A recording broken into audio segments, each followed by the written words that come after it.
Good morning students. आज हम regression analysis का एक अलग नया टाइप का प्रॉब्लम करने वाले हैं। प्रॉब्लम नंबर 1 जो था वो रेगुलर प्रॉब्लम था। प्रॉब्लम नंबर 2 फिर से दूसरे टाइप का था और अब ये और एक टाइप का प्रॉब्लम है।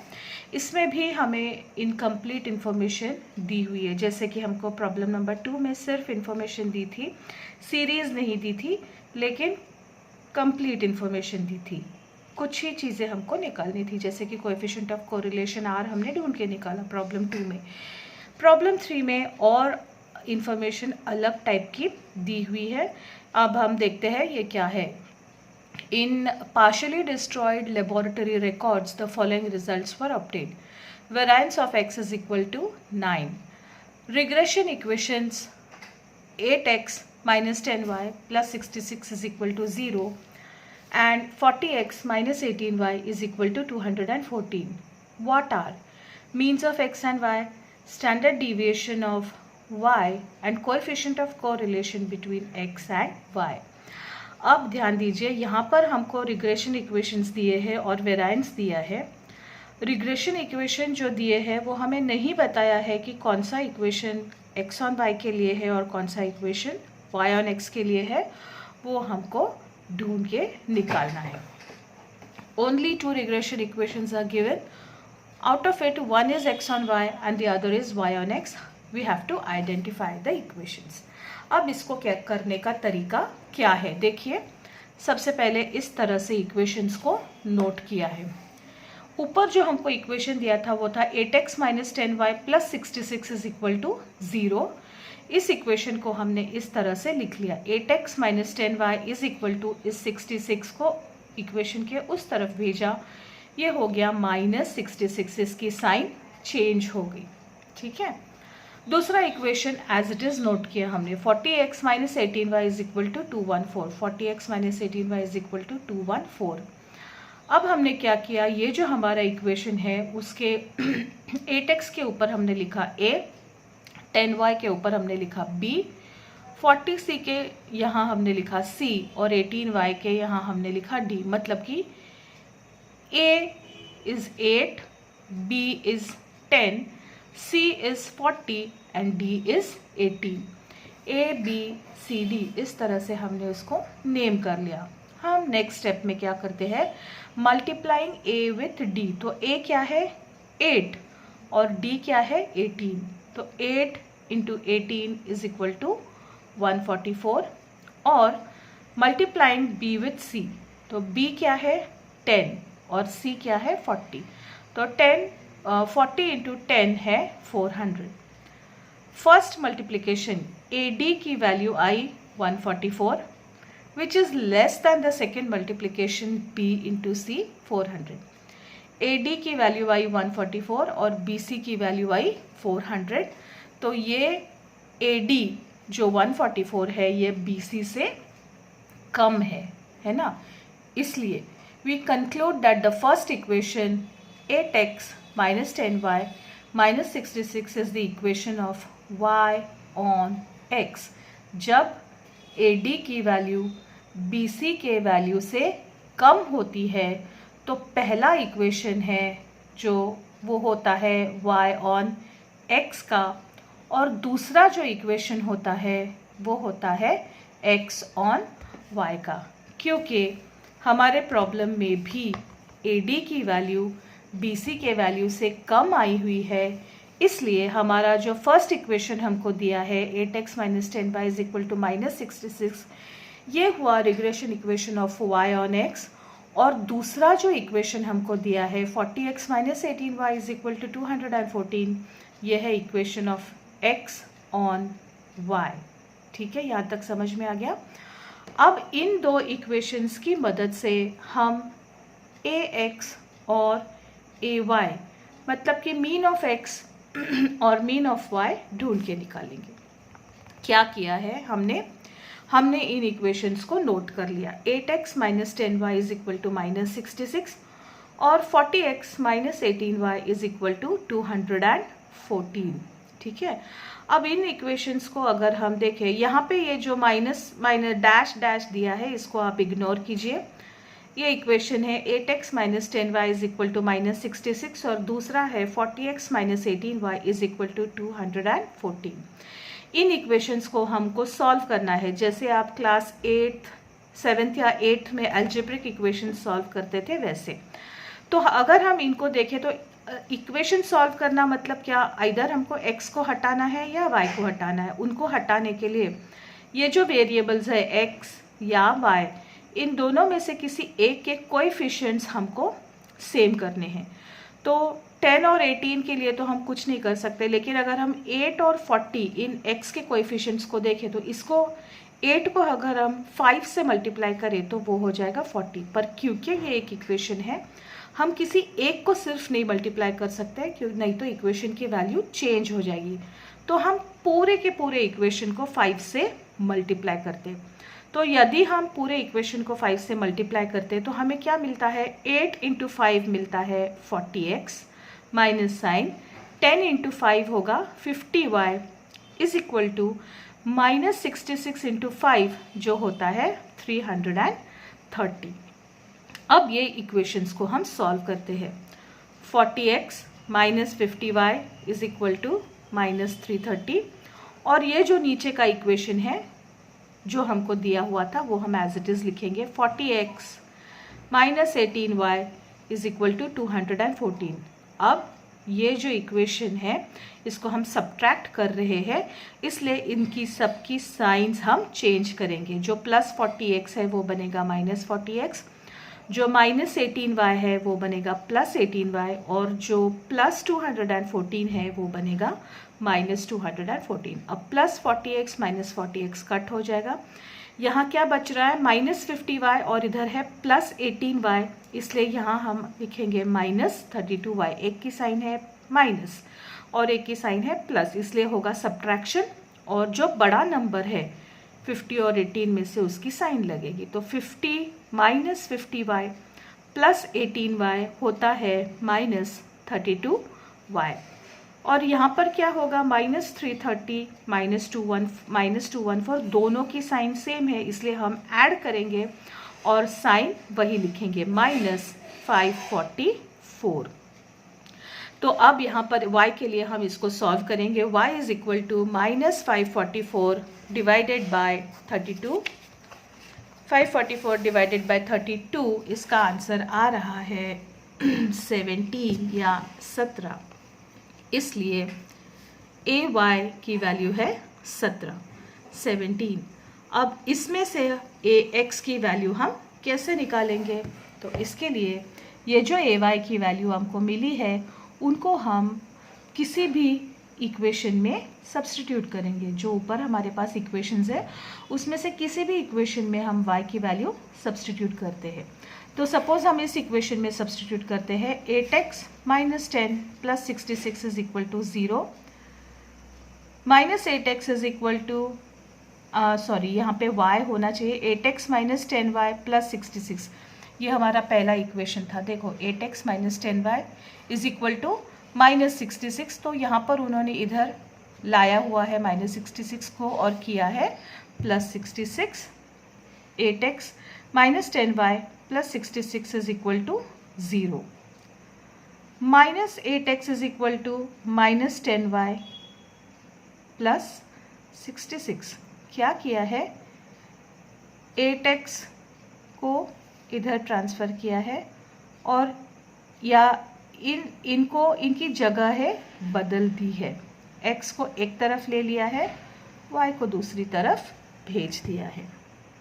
तो ये होगा 8x is equal to 10y minus 66।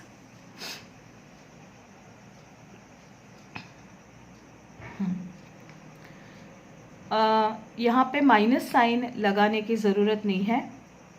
8x is equal to 10y minus 66 ये भी कर सकते हैं।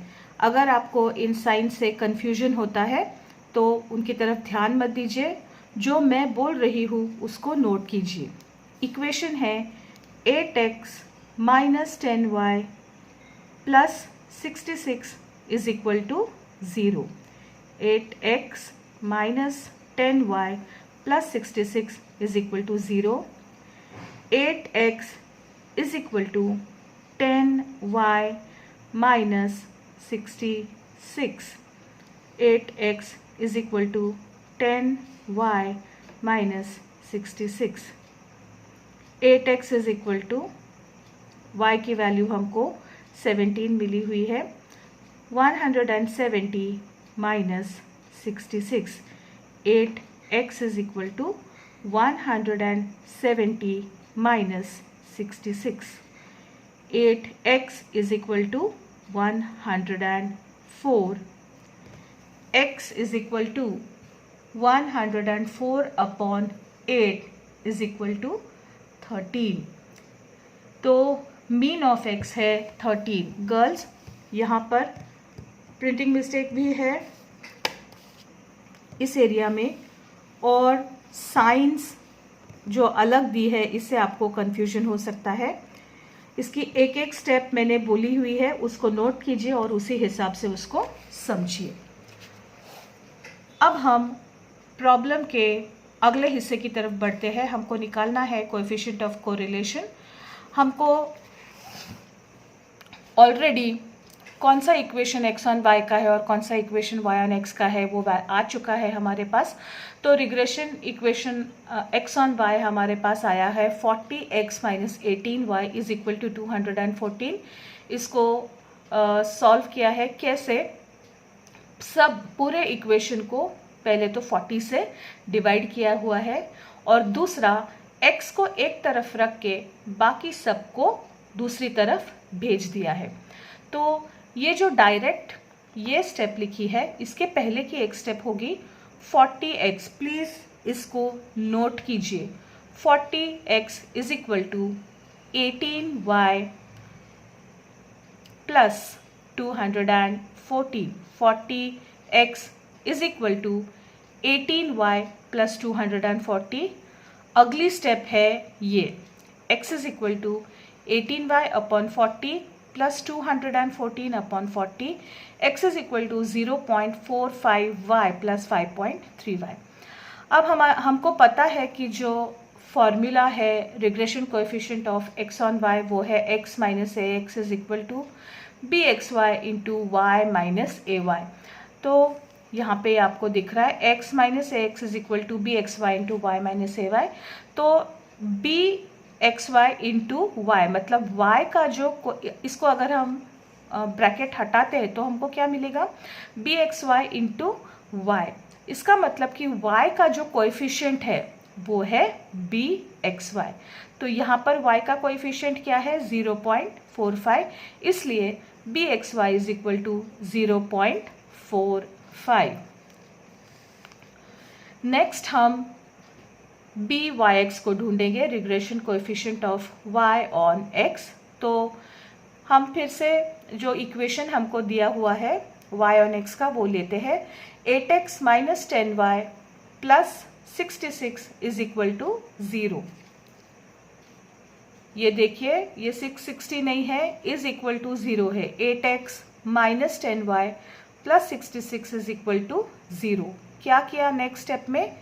माइनस 10y, y को इधर ही रखा, बाकी सबको उधर ट्रांसफर कर दिया. इसलिए ये हुआ minus 10y is equal to 8x इधर गया इसलिए उसकी साइन हुई माइनस 8x प्लस 66.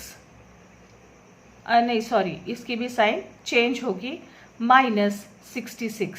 ठीक है, 8x को यहाँ रखा, 10y को यहाँ रखा, बाकियों को उधर भेजा.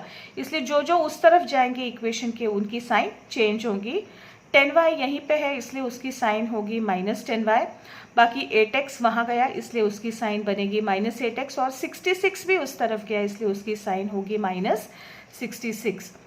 मैं फिर से रिपीट कर रही हूँ, ऊपर 8x minus 10y plus 66 is equal to 0 है, वो प्लस 660 नहीं है.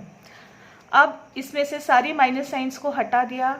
10y is equal to 8x plus 66.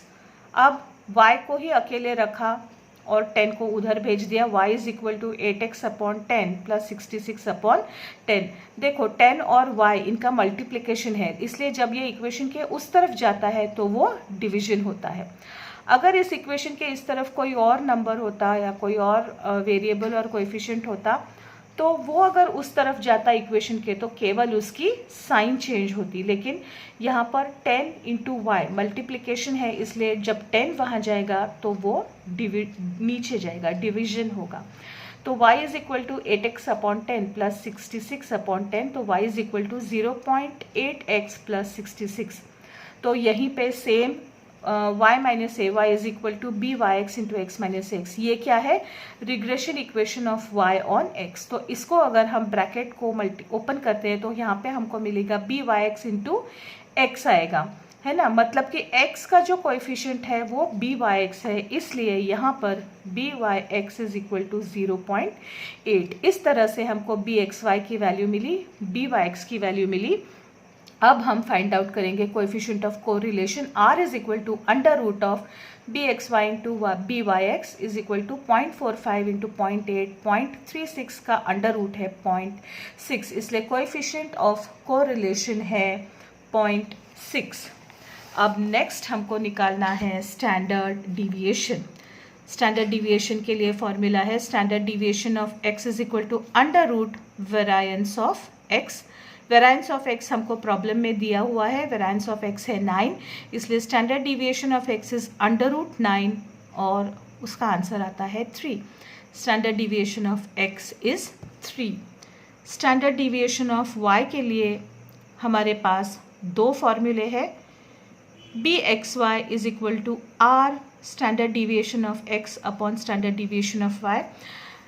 Girls अगर आपको याद होगा तो रिग्रेशन एनालिसिस का जो बिल्कुल फर्स्ट वीडियो आपके साथ मैंने शेयर किया था उसमें हमने ये वाले फॉर्मूले पढ़े थे, स्टैंडर्ड डिविएशन से कोएफिशिएंट ऑफ रिग्रेशन कैसे निकालना है। तो ये वहाँ पे फर्स्ट वीडियो में आपको ये प्रॉब्लम मिलेगा, बी एक्स वाई मतलब कि regression coefficient of x on y is equal to r into standard deviation of x upon standard deviation of y, या बी वाई एक्स हम ये फॉर्मूला भी यूज़ कर सकते हैं, दोनों ही फॉर्मूला हम यूज़ कर सकते हैं। बी वाई एक्स मतलब कि regression coefficient of y on x is equal to r into standard deviation of y upon standard deviation of x. तो अगर हम पहला फॉर्मूला यूज़ करते हैं तो हमारे पास सारे फिगर्स ऑलरेडी है, हमको सिर्फ सब्सटीट्यूट करना है और जो नहीं है उसको ढूंढ के निकालना है। तो हमने ये बी एक्स वाई वाला फॉर्मूला यूज़ किया है, regression coefficient of x on y is equal to r into standard deviation of y upon standard deviation of x. तो regression coefficient x on y is equal to 0.8। ये 0.8 हमको कहाँ से मिला, इसको हमने कैलकुलेट किया हुआ है। कहाँ पे कैलकुलेट किया है,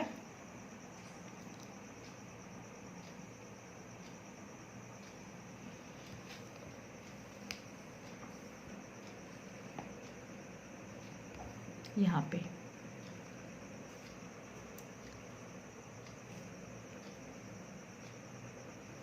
फिर से यहाँ पर एक प्रिंटिंग एरर है, ये बी एक्स वाई नहीं है, ये बी वाई एक्स होना चाहिए। B y x is equal to r into standard deviation of y upon standard deviation of x. यहाँ पर देखो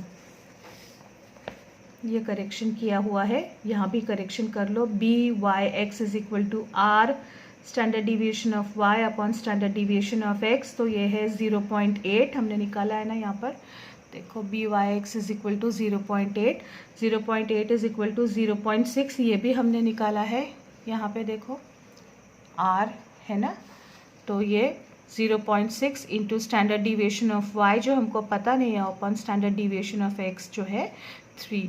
इसको हम सॉल्व करते हैं तो हमारा आंसर आता है standard deviation of y is equal to 0.4।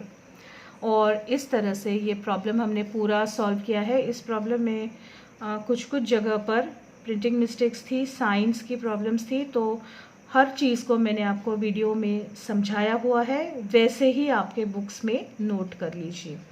आज के लिए मेरी तरफ से इतना ही, थैंक यू।